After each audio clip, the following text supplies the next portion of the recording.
علامہ اسماعیل حقی کہتے ہیں کہ حضور علیہ السلام تشریف فرما تھے اور حضور کے بالکل ساتھ پہلو میں وہی بیٹھے تھے جو آج بھی پہلو میں ہیں، جناب صدیق اکبر رضی اللہ تعالی۔ حضرت صدیق اکبر بیٹھے تھے حضور کے بالکل پہلو میں۔ اب حضرت صدیق اکبر کا درجہ کیا ہے وہ سب کو پتا تھا، تو حضرت ابو بکر کو بھی پتا تھا۔ بس بات کو سمجھ لینا، اگر یہ بات سمجھ میں آ گئی تو پھر سمجھ آ گیا بڑا کچھ۔ حضرت ابو بکر صدیق بیٹھے ہیں حضور کے ساتھ، تو مولا علی شیر خدا آ گئے۔ حضرت مولا کائنات کو آتے دیکھا تو جناب صدیق اکبر جلدی سے پیچھے ہٹے، اپنے اور حضور سید عالم صلی اللہ علیہ وسلم کے بیچ مولا علی کو بٹھایا۔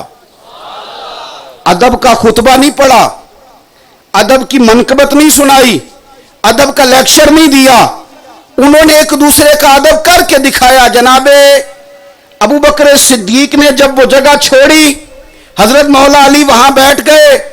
حضور کی موجودگی میں کوئی اور تبصرہ کر ہی نہیں سکتا تھا۔ اے پائے نظر ہوش میں آ، یہ کوہ نبی ہے، آنکھوں سے بھی چلنا یہاں بے ادبی ہے۔ کون بولے حضور کے سامنے؟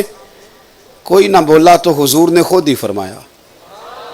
جب یہ منظر دیکھا نا کہ ابو بکر ہٹ گئے اور مولا علی کو جگہ دی، تو کیا انداز ہے، کیا بات کرنے کا طریقہ ہے۔ تیرے آگے ہیں یوں دبے لچے فصحاء عرب کے بڑے بڑے، کوئی جان منہ میں زبان نہیں بلکہ جسم میں جان نہیں۔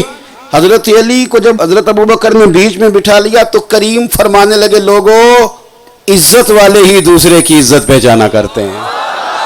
یہ عزت والے ہیں جو ایک دوسرے کی عزتیں پہچانا کرتے ہیں۔ کوئی عزت والا ہی کسی کو عزت دیا کرتا ہے، صاحب عزت ہی عزت دے۔ بس سمجھ لو، اگر ابو بکر کی عزت کرو گے تو صاحب عزت ہو، اگر حضرت عمر کا حیا کرو گے تو صاحب حیا ہو، اگر حضرت عثمان غنی کی قدر کرو گے تو قدر والے ہو، اور اگر علی کرو گے تو پھر کامل ایمان والے ہو۔ یہ سمجھ لیں اپنی زندگی میں کبھی بھی ہم ان چکروں میں نہ۔ ویسے بھی آپ سے ایک بات عرض کرنی ہے، اس کو آپ نے یاد رکھنا ہے۔ ہمیں نبی پاک علیہ السلام نے فرمایا تھا میرے صحابہ ستارے ہیں، جس کے پیچھے چلو گے اللہ ہدایت دے گا۔ ہمیں حضور نے فرمایا تھا کہ میں جا رہا ہوں دو چیزیں دے کے، ایک قرآن دے کے جا رہا ہوں، دوسرا اپنا خاندان دے کے جا رہا ہوں۔ تم اگر دونوں کو پکڑ کے رکھو گے تو گمراہی نہیں آئے گی۔ ہم نے قرآن کی تلاوت کرنی تھی، اہل بیت کا اسوہ اپنانا تھا۔ یاد رکھے، صحابہ ہدایت کے ستارے، اہل بیت کا طریقہ اپنانے کا حضور نے۔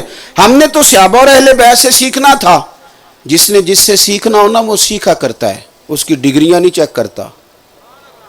ایسا کبھی ہوا ہے کہ ٹیچر آئے اردو کا کلاس کے اندر سبق پڑھانے اور وہاں کے فرسٹ ایئر کے اسٹوڈنٹ سے کہے کہ کتابیں نکالو، تو ایک بچہ اٹھ کے کہے استاد جی پہلے ڈگری دکھائیں؟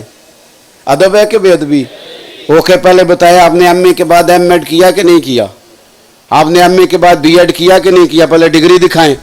او بھائی وہ کہتے ہیں جو نالائق شاگرد ہوتے ہیں وہ ڈگریاں پوچھتے، جو لائق ہوتے ہیں فٹافٹ کتاب نکالتے، وہ ڈگریاں نہیں پوچھتے۔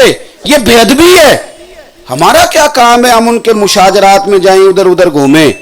ہم تو حضرت صدیق سے صداقت سیکھیں گے، فاروق اعظم سے عدالت سیکھیں گے، عثمان غنی سے حیا سیکھیں گے، ہم حضرت سیدنا مولا علی شیر خدا سے شجاعت سیکھیں گے، امام حسن سے قربانی دے کے مسلمانوں کو ملانا سیکھیں گے، اور امام حسین سے صبر سیکھیں گے، استقامت سیکھیں گے، اور شہادت کا طریقہ سیکھیں گے۔